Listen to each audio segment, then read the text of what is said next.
Okay, welcome to the deep dive. This is where we help you get truly informed fast. We take a whole stack of sources, articles, notes, research you send us, and we pull out the really crucial bits. Exactly. And today we're zeroing in on one specific, very busy week, June 8th to June 15th, 2025. We've got a pile of material just covering that period in crypto and blockchain. Right, and the goal is simple. Right. Figure out what made this week stand out. What were the key shifts? Our sources really seem to emphasize this convergence. Yeah. Digital finance, meeting Wall Street, meeting DC. Absolutely. It was quite the week. We saw a huge IPO, big moves from institutional players, real progress on stablecoin rules in the US, plus some interesting intersections with politics and other key market bits and pieces globally. It really felt like the landscape shifted noticeably. Okay, let's get into it then. The absolute biggest story, the one all our sources were buzzing about, has to be the Circle IPO. Oh, definitely. Circle, the company behind USDC, they went public successfully. And what an entrance. They listed on the NYSE, ticker CRCL. Raised, what, about $1.05 billion and got a valuation near $18 billion.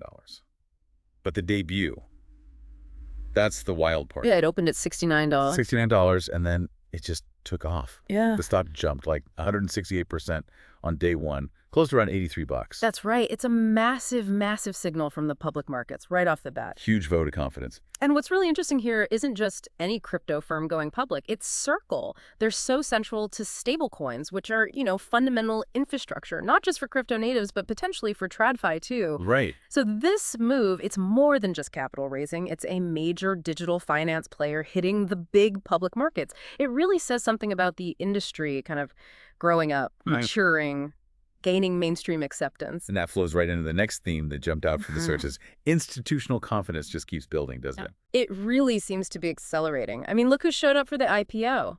BlackRock, one of the world's biggest asset managers. They bought about 10% of Circle's IPO shares. Wait, BlackRock directly investing in a stablecoin issuer's public offering. That feels significant, more than just buying Bitcoin, right? It's a very strong signal, yeah. It shows institutions aren't just looking at crypto assets like Bitcoin or Ether anymore. They're investing in the companies building the sort of underlying plumbing of digital finance, especially stablecoins. Suggests they believe these things have a real future role in, the regulated financial world. And it's not just finance firms dipping their toes in. Our sources also mentioned wider corporate adoption. Yes, that was another notable point. Over 60 non-crypto public companies. 60.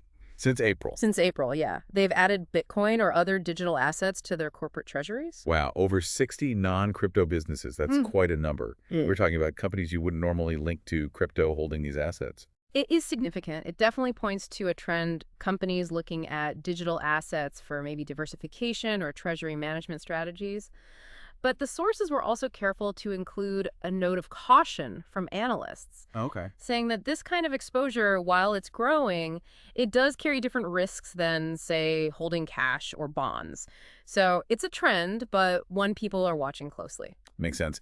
And we also saw movement in terms of people, right? Yeah. Talent moving from traditional finance into DeFi. Absolutely, yeah. The sources highlighted Manfred Knopf. He used to be the CEO of Commerzbank, a major German bank. Okay, big name in traditional banking. Right, and he joined DeFi Technologies. He's now a senior advisor and the chair of Valor, one of their subsidiaries. So a top exec from legacy finance making a direct move into the DeFi space. Exactly, and that kind of talent flow is another indicator of this convergence we're talking about. It shows that expertise from traditional finance is seen as valuable, maybe even necessary for DeFi now.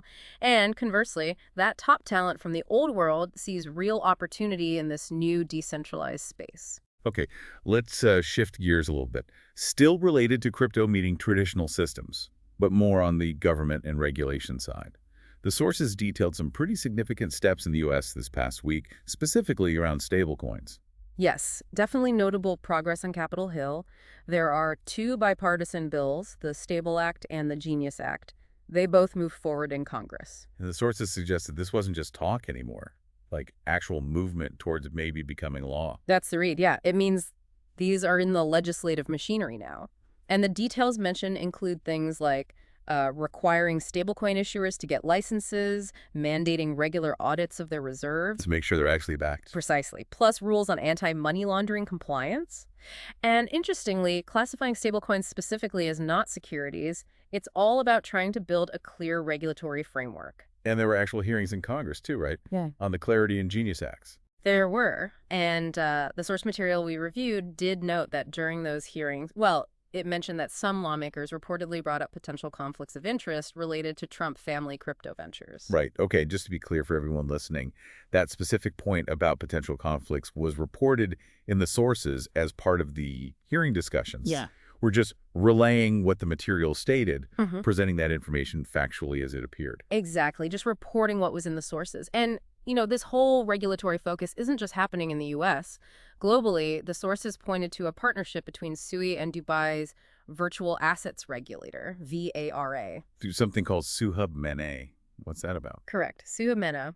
It's basically an initiative aimed at boosting blockchain startups and innovation in the Middle East.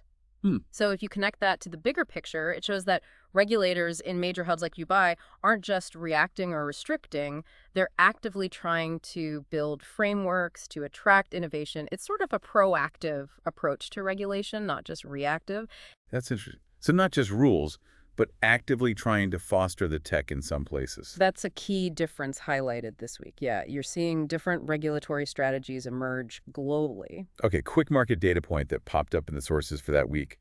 Bitcoin transaction fees, they went up. They did, yeah. The average fee climbed to around $2.40. Which apparently was the highest it had been so far in 2025. That's what the sources noted. And they linked it pretty directly to higher network usage, which, tends to happen when prices are also rising, as they were during that period for Bitcoin. More activity, higher demand for block space, fees go up. Makes sense. Got it. And one last point the sources touched on, circling back to those political intersections, an event in Vegas. Ah, yes. The Bitcoin 2025 conference in Las Vegas. The material mentioned what it described as a MAGA crypto convergence. Okay, and what did that involve, according to the sources? Well, it said the event featured a mix of MAGA-aligned political figures alongside prominent crypto names. Folks like Donald Trump Jr. and CZ were mentioned specifically. Right. And the source suggested this highlights, the increasing political dimension of crypto. It's not just a tech niche anymore. It's becoming part of the political conversation, a rallying point for certain groups. And again, just to reiterate, we're reporting factually on what the source material described about the event and its attendees. Precisely. Just conveying the information provided. So if we pull all these threads together, this specific week, June 8th to 15th, 2025, what was the big picture it paints for you? I think it paints a picture of crypto really accelerating its move into the mainstream. You've got Wall Street buying into crypto IPOs, Washington making real legislative progress on stablecoins, global regulators building frameworks, and, well, the whole space becoming a venue for political discussion. Yeah, it really feels like you can see these two things happening at once. There's this underlying push for decentralization and innovation continuing, but at the same time, traditional finance and governments are actively trying to, integrate it or structure it. That tension is definitely there. And this week's sources give us a really clear snapshot of how that integration is happening on multiple fronts: banks, regulators, politicians. The gap between the crypto world and the traditional world seems to be closing fast. This deep dive certainly underscores that shift. Yeah. Okay, so here's a final thought, building on all this. Given these big steps we saw this week, institutions getting more involved, regulators moving towards oversight, how do you think that fundamental tension, between decentralization and the traditional ways of financial and political control, how might that keep evolving? Yeah, and maybe thinking about that tension, what could it mean for your own interaction with this space? Whether you're building things, investing, or maybe just trying to understand it all. Definitely something to keep thinking about. Absolutely. A really packed week, a lot to digest. And that wraps up this deep dive.